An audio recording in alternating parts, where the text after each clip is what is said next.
What's up? We thank Kirk Cousins, quarterback for the Minnesota Vikings, joining us at Twin Cities Orthopedics Performance Center. Segment 2 features a couple of our favorite Vikings here in the radio studio at TCO. We have Minnesota Vikings tight end Kyle Rudolph and wide receiver Stefon Diggs. Good morning, gentlemen. How are things? Good morning. Good morning. What's going on? Mr. Diggs, things good with you? Awesome. Has life changed in any way post-miracle? No. I would say I got a couple followers. You know, my mom pats me on the back here and there, but nothing too much. Into the off-season workouts now, into the 2018. I don't know. Kyle Rudolph catches touchdowns. Stefon Diggs catches touchdowns. Who has more receiving touchdowns and why in 2018, Rudolph or Diggs? Kyle, you first. I'll say, well, we tied last year, so you're going to say Diggs, and Diggs is going to say Rudolph. We tied last year, so we'll just continue that next year, and hopefully it's just with like 4 more apiece. Exactly. Right? That's what you think That's too? the goal. That's the goal. Yeah, I think you had 8 touchdowns last year, right? Yeah. 15 in your career. What are the chances with Kirk Cousins at quarterback you have 15 in one season, Stefon Diggs? I mean, all the chances increase, but it all starts on where we're at right now. You know, just the small things that we're doing right now as far as like being around each other and like getting to know one another, not only in just football, but, you know, as people, because, you know, it's going to take us further as far as like having an understanding on like, you know, how people are. So I hope so. But, you know, with a guy like that, you know, it changes our whole team. It changes the aura of our team and the impact that he has as far as like his personality. He's a fiery guy. You've had 3 coordinators since you've been here: Norv Turner, Pat Shurmur, John DeFilippo. Kyle, for you 4, right? Back to Musgrave. Correct. So what is that like at off-season workouts when you're learning something new yet again? Well, I think, you know, I was talking a little bit yesterday, the fact that, you know, when Norv came and that first offseason that we had to learn a new system, we had a mini camp 2 weeks into our off-season workouts, and you know, this time around, installing a completely new system and new verbiage, you know, we don't have a mini camp. We don't have to be out on the practice field in 2 weeks. So we have 2 weeks of workouts, 3 weeks of coaches school, and then, you know, so it'll be 5 weeks before we go out and have an OTA practice against our defense. So I think that gives an opportunity to really learn this offense conceptually and, you know, kind of get a good feel for it before we go out there on the practice field and late in the summer. What about you, Stefon? I would say it's huge, especially the guys that I've had before, not necessarily because it's similar, but more so because it's something new and you having to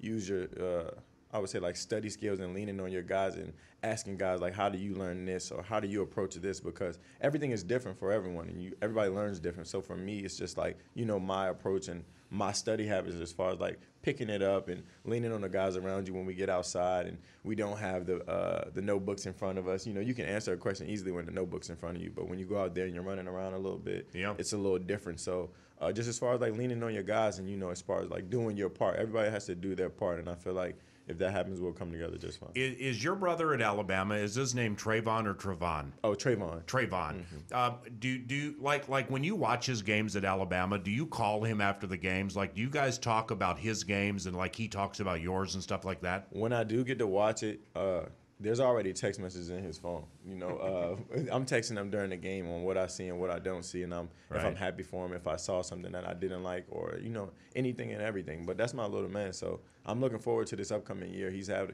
an exciting spring.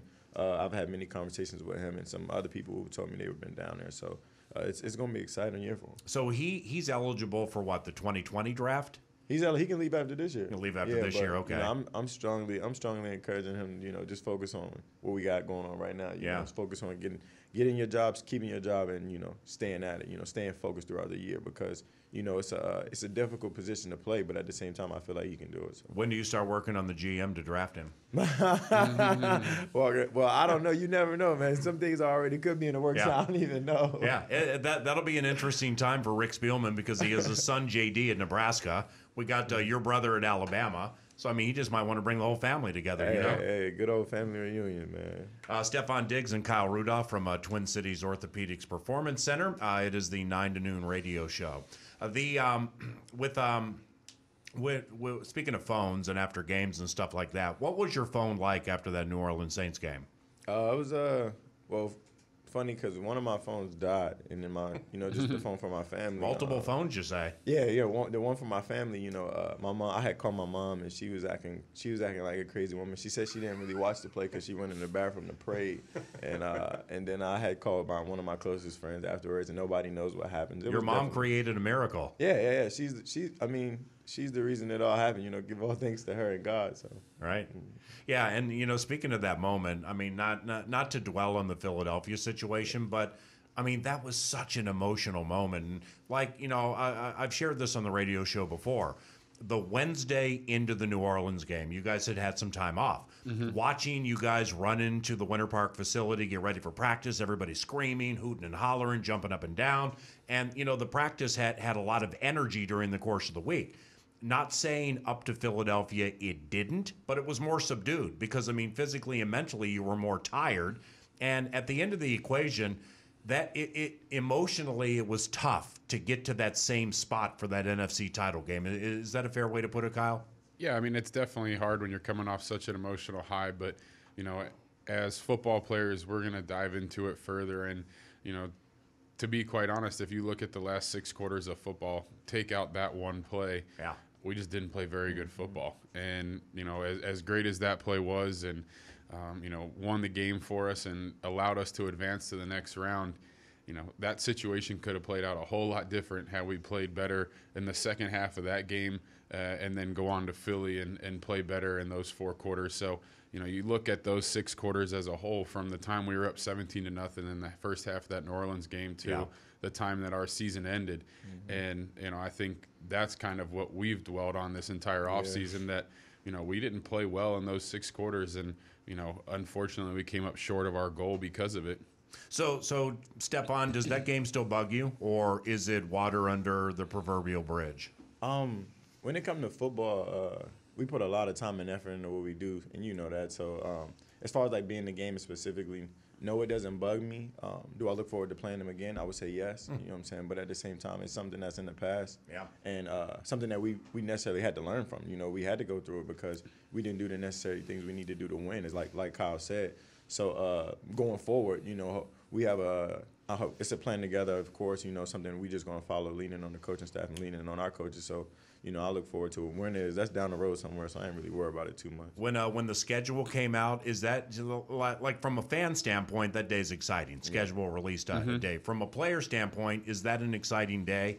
And what do you guys think of the schedule? Yeah, obviously I think as players, we look for different things in the schedule. First being bye weeks, Thursday night games. How do they lay out? Where do we play in December? Do we have really cold games? So things like that, more logistical schedule things versus who do we play? Yeah. Each and every year, it's going to change. Teams that you think are going to be really tough aren't so tough, and teams that you may think had a down year the year before come back in are awesome. So we know that we'll have 16 tough games, and we'll have to be ready for each and every one of them. So in terms of who we play, you're not necessarily looking at that. It's how is the 16 games broken down, and where do we play when? You guys get Jerick McKinnon week 1. Yeah, I mean, Jet coming back. I know you both were very fond of Jerick when he was here. Very likable guy. It's doesn't that personify the business part of the equation? I mean, would have been great to keep Jerick, Teddy Bridgewater, Shamar Stephen. I thought was kind of a sneaky tough loss, but Jerick right out of the gate, guys. I'm saying it's always good. Business is good. If we're talking business is good for Jet. So you Right. love seeing guys go get paid, and to see him grow from coming as a college quarterback from Georgia Southern to the running back that he was this past year for us was a lot of fun. And I truly enjoyed watching him mature over the last 4 years into the football player that he is now. Stefon? I would just say, that's a good friend of mine. He's a hell of an athlete. He's like Kyle said, from going to play quarterback. He's always been fast. He's always been strong. So to see him make that transition and always like you say, like business is business at the end of the day. But at the end of the day, that's still our guy. When we see him, we're going to embrace him. We're going to give him a hug. But we look forward to playing him, of course. Jerry is right around here. That's weird too, right? Yeah, I mean, it's a lot of new faces and a lot of old faces gone. You know, as far as like the relationship that you built with those guys, it'll last forever. But moving forward, you know, we do have a new team and we do have new guys that we need to embrace, and you know, that's part of our new family. And we just got to keep it going that way. NFL draft tomorrow. Couple of quickies to close. Stefon Diggs, Kyle Rudolph, Twin Cities Orthopedics Performance Center. Stefon, you know anything about wide receiver DJ Moore? Yes, I know a lot about him. I had many conversations with him coming out.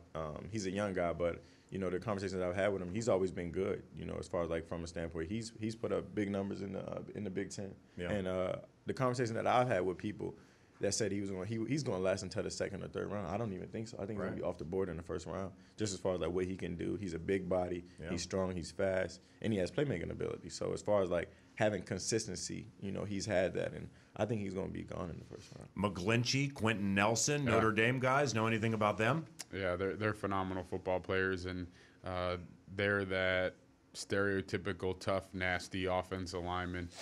You know, Notre Dame's kind of groomed themselves into having a ton of incredible offensive line talent over the last 10 years, and those guys have just fallen in line with the Zach Martins, the Ronnie Stanleys of the world. So, you know, somebody early in the first round is going to get two phenomenal football players. Spielman ever let you guys walk into that draft room and see the board? No, I just see him type the code in, and they're covering it like you're putting your ATM pin in it. I mean, statistically, Kyle, it can be argued you're the best tight end in the history of the organization. Stefon, you were part of the miracle. I mean, the least they can do is let you go in that room and see that board, right? We saw the video. I mean, that's about it. That's a difficult board to see. Like, you don't even want to be near that kind of thing. I mean, especially if you don't play quarterback or nothing. Right. Thanks for coming by. Best of luck with the offseason. See you soon, okay? Thanks for having us.